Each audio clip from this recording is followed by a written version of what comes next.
Hello, and thank you for joining me in this brief video regarding the annual meeting of Title I parents. This is normally done in the auditorium before the open house, but because it was hot in there last Tuesday, we opted to do it this way instead.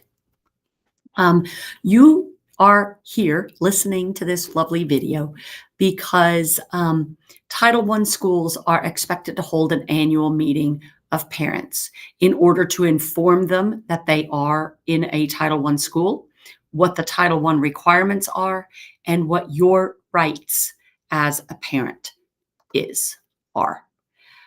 So being a Title I school means that we are currently at 59% low socioeconomic, which means that 59% of our students are eligible, according to household surveys, to receive free or reduced lunch. Because of that percentage, we get extra funds from the federal government that are put together in a campus improvement plan.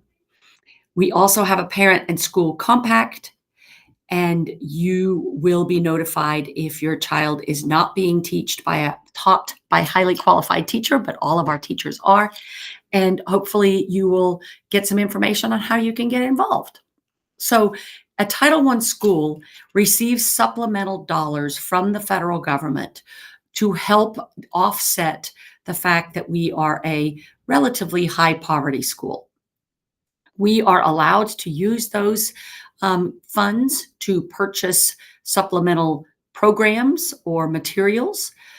We are allowed to use them to conduct parent meetings or trainings. And we are also using them to recruit or retain highly qualified teachers. One of the things that we do specifically is we spend a lot of our dollars on subs so that we have extra assistance for teachers and that we give them some time to do extra planning or extra training when they need it. We also use our dollar funds to buy extra computer programs, which help teachers integrate and give direct feedback to students fairly quickly. The way that we allocate those dollars is through the campus improvement plan.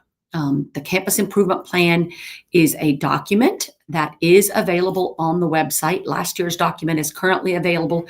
This year's document will be available as soon as the school board approves the documents.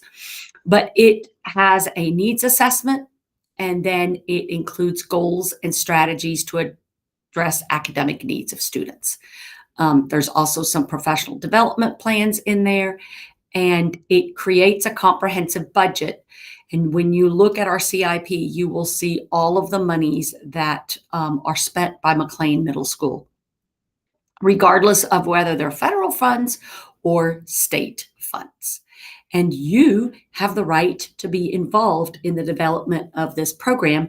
As a matter of fact, every year we have 3 parents at least who are involved in the development of this program. And we want you to be involved. We are very lucky at McLean that we have a lot of parental involvement, and it is incredibly important that that parental involvement continue, whether that's formally by being part of the SBDM or the PTA or the Booster Club, or more informally by just helping us when we call you and ask for your assistance on anything that we might need help with. There is a compact that will be going out along with this video that you can see. This is our commitment as a Title I school of how parents, students, and us, the school, share responsibilities for the improvement of academic achievement.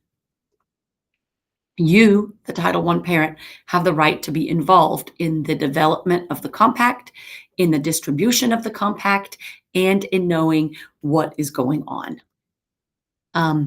Our school is very lucky. We have 100% of our teachers being rated as highly qualified.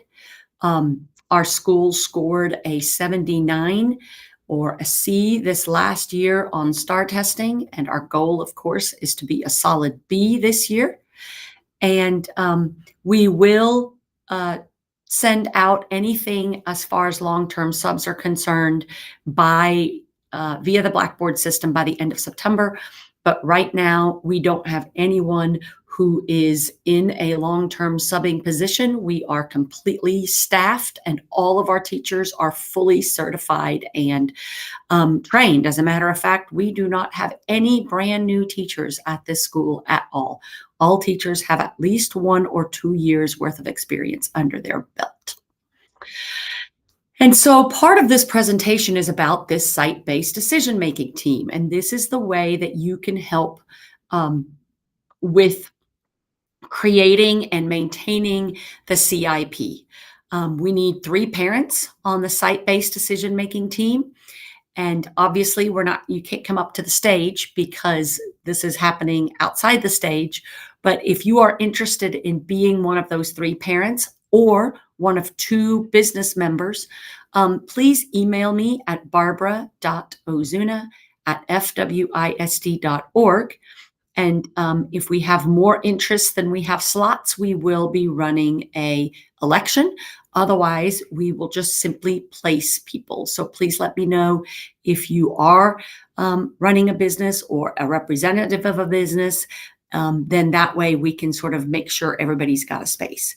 SBDM meets at 8 a.m. in the school library on the second Tuesday of the month. And we have 3 meetings in the fall and 3 meetings in the spring. So the commitment isn't huge, but it is a necessary one, and we really appreciate your, your volunteering. It's very important. This concludes our meeting, and thank you for listening. Again, if you're interested in joining SBDM, please send me an email. And we look forward to working alongside you as we make it through the 25-26 school year. Thank you very much for your attention.